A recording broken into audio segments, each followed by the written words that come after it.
all the hits. Hot 1067 here with Chase Hudson, who is very clearly chilling in a hotel room because you're on tour right now. Yes, I am. Great to meet you. Thank you for having me. Oh my gosh, we're so excited to be talking with you. And I just saw your reaction to the crowd that you played to last night on tour. Everyone was chanting your name. You said it was the first time you had experienced that. Try to put that into words for us, how cool that was.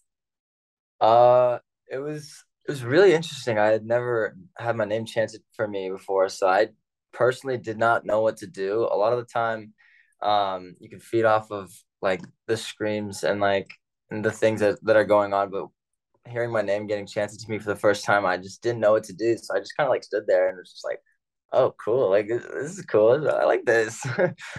You got to take some time to just take it in and appreciate it. And I'm sure Yeah. everyone wants that for you. So good. I'm glad you did that. Thank you. Thank you so much. So, being on tour, what's it been like taking your creativity and just yourself from behind slash in front of the screen to now in front of all of these people in different cities? Um, well, I feel like it's the same thing in different ways. You kind of put on a role or like a character when it comes to either your music or the character slash aesthetic or whatever it is that you play online to certain people. So being able to give that to them live, it's just like give that same energy, but 10 times harder and just like let it all out and people would just feel very received and the only difference I guess is the energy. You have to bring so much more energy than I ever really expected, like going it's good. You have to go like really hard when it comes to like music videos and in the studio and stuff like that. You have to sort of envision what it's going to be like of you performing it on a stage, but when you're actually on the stage it's a completely different concept and it's something that I'm still getting used to.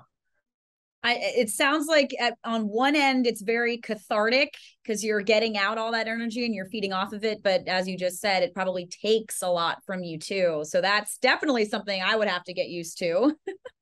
Yeah, it takes time. I'm only on show number 10 as of tomorrow. Double digits, yay! So I'm so curious to pick your brain about this, Chase. As a creator of pop punk revival anthems, we're seeing this from so many artists right now. It's the thing to be doing. It's sort of people are hopping on the bandwagon, but you definitely played a role in starting this, and your essence, everything about you fits it. It's very, very you. So where or what is your perspective on where this revival of pop punk is going? I mean, it's something I always hoped for. I had been really into the music ever since I was like in middle school and early high school.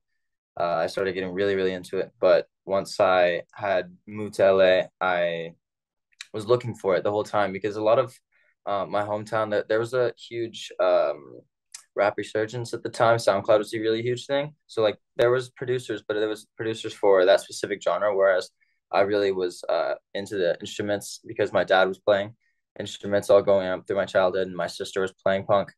And so I was always very interested in the genre. And once I moved to LA, I just started looking for the resources. And that was right around the time where I had become a huge fan of Kel's, huge fan of Youngblood, and they had really like brought it back fully into my eyes as to like what it would look like in the next 3 to 5 years, and it helped me shape my perspective as to what I wanted to do with it myself.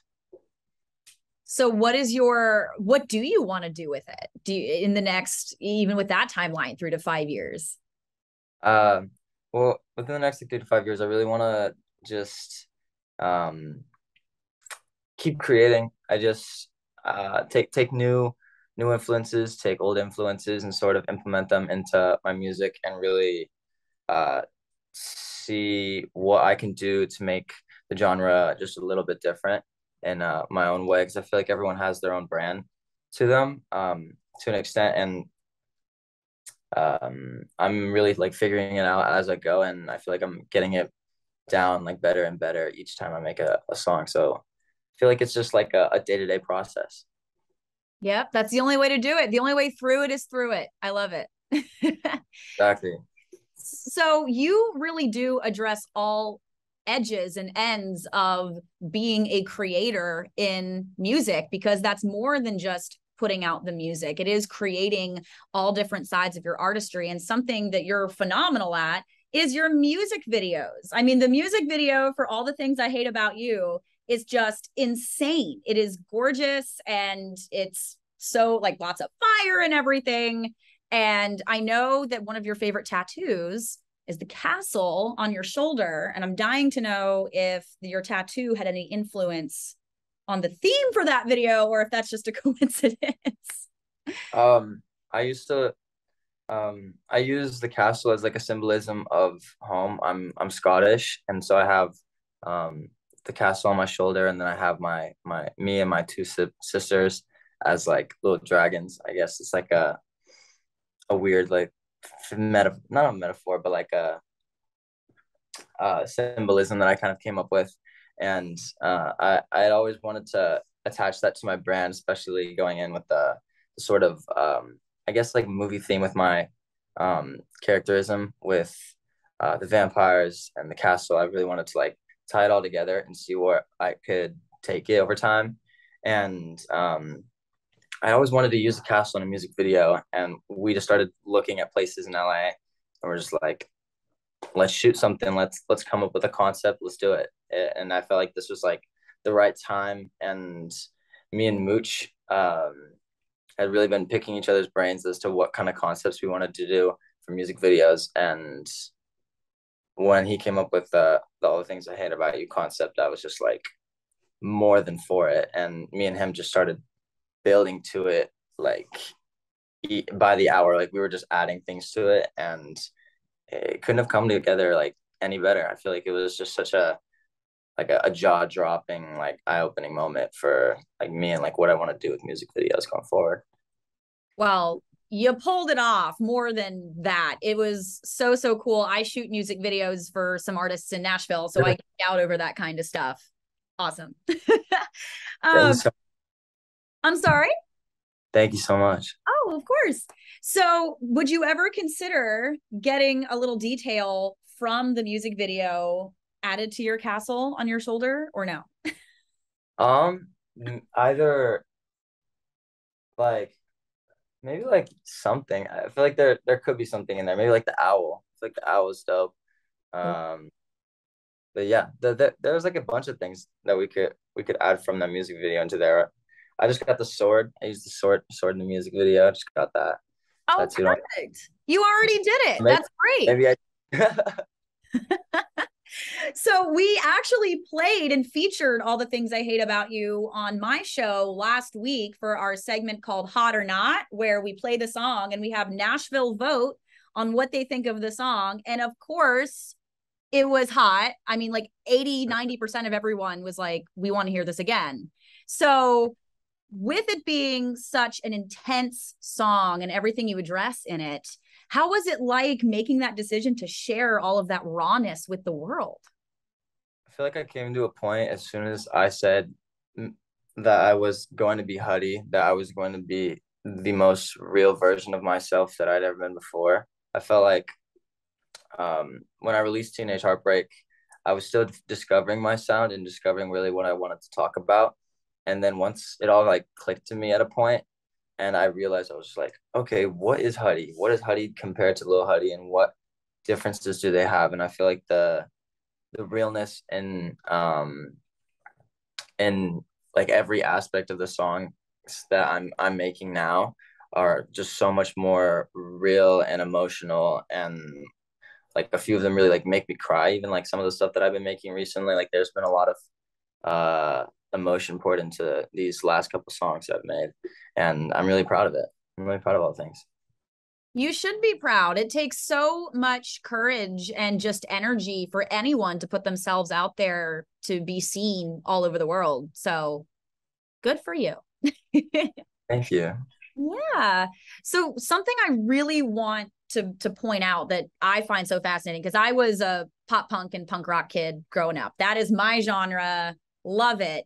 Is you probably have the biggest seal of approval in the genre possible, being that Travis Barker produced and or wrote every one of your songs on your debut album, Teenage Heartbreak, which is not anything I don't think any other young artist in general could say. So knowing that you have that seal of approval at the first go, how has that shaped your sound, or kind of I know we already talked about your goals, but what precedent did that set for you?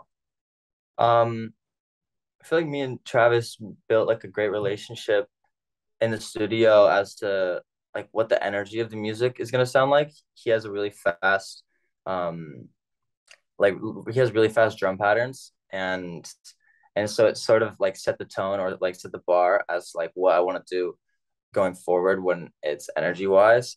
Mm-hmm. For some of like the slower stuff, I had a few the slower songs in there, like be a little bit more toned back, and so it even like showed me what I kind of want to do when it's like a stripped back no drums kind of a song too. So it just kind of set the bar with like the two different energies that I've been playing with when it comes to like music wise. Yeah. Very cool. You have the best foundation set for all of your goals that we already talked about. That's awesome. So as a spearheader in the TikTok community, in that facet we kind of already talked about, where artists are more than just putting out music now. It's your brand, it's your visuals that you add to your music. Being in Nashville, there are so many creators here and people that dream of being in your situation one day. So what would you say to Nashville artists that are wanting to be artists more so, and creators, if there's anything you would tell them to inspire them? Um, I've been to Nashville one time, and I think I was really inspired when I went there as well, because I went to the I'm not sure if it's the Strip or something. There was just like a whole like very lit up, very Vegas style street, and Broadway. Yeah. Broadway of Nashville, and they had so many performers playing, and I think I was just so inspired by just seeing every single like restaurant we were going to. There was like someone in there singing their ass off, and so I think when I look at that, it leaves me inspired in a way that's like chase your dream no matter what capacity it's in, and whether it's you're starting on social media, you're starting at a bar, you're starting at like you're starting at the street, you're starting on YouTube, wherever um you start there, there's nothing too small and there's no dream that's too big. So everyone starts somewhere. I started in a small hometown in Northern California, and I worked for about 6 years to get to where I am today. And so it's never too late to start making music or following your dreams or going towards what you want to achieve in life. So there's my piece of advice. That's a great one. So solid. I want to wrap up our chat addressing your awesome fans, because they rallied for you when we played your song on our station. I wanted their input for our chat too. So some fan questions that I have for you. I got a bunch that said, are there any new products that you have in the works? Fans mentioned wanting a fragrance or a jewelry line. Well, I haven't started working on a fragrance, although I take great pride in my cologne collection. I have probably, I'd say 30 different colognes, and I have always wanted to make a jewelry line down the line. I feel like I want to start with making clothing, and then as I go on with a clothing line, eventually start adding jewelry into the brand, whether it's from the beginning or a little bit into it. But I feel like jewelry is just something I love so much that adds character to any outfit. Like even like wearing like a necklace like a ruby like this just to match a beanie that I'm wearing. Like I paid like such a close attention to every bit of leg layer and detail to an outfit. So I'd love to. All right. I'm excited. I'll be on the lookout. I want some Huddy jewelry. Let's go. Let's go. I got you. I'll let you know when I make them. Sounds great. So, of course, fans want to know if you're working on a second album already. I haven't really thought of it as a second album yet, but I've been working on music ever since I put out my first album. So I have a shit ton of music, but it's never really been just one vibe. I've been like testing out, curating a million different vibes just to see where I want to go going forward. But I feel like all the things I hate about you really set the bar for what I want to do um, with this next album, if there is one. But um, it's just we're in like the figuring out stage. We're in the beginning of Huddy, so be on the lookout because maybe one day I'll be like, yep, all right, we're locking in a month in the studio. I'm not seeing anyone. Let's start making an album. But I'm not there yet. So I'll let you guys know when that is. Very good. I don't think you have to rush. You have all the time in the world to be creative. I think that's really important to not feel like you have to, bang out an album on a calendar. Just do it when it Yeah, feels right. yeah. But we're on tour, so I'm not even able to be in the studio, sadly. I'm Exactly. So, speaking of being on tour, I had hundreds of fans ask if you're going to release Addicted to You because you've been playing it for them on the road. I think that would be something that I put out eventually. I would love to. And I've been playing it just to see how the people are receptive towards it. And I honestly think that Addicted to You is the crowd favorite. Oh, like overall of the whole set that I've been playing, I think Addicted to You is just it's winning them over. And it comes right after all the things. So it like combats the new song, the song no one's heard. People are like, whoa, I've heard this one. Wait, what is this? Wait. So it's kind of like just testing it out in the waters, and people seem to love it, which is awesome. Yay. Well, Chase, this has been so incredible to spend some time with you and get your perspective on all of your music and your creativity. I wish you the most fabulous rest of tour, and I can't wait to see what's next. You got to come to Nashville and hang out at Hot 1067. I would love to. I would love to see you guys in person. Do another interview there. Yay.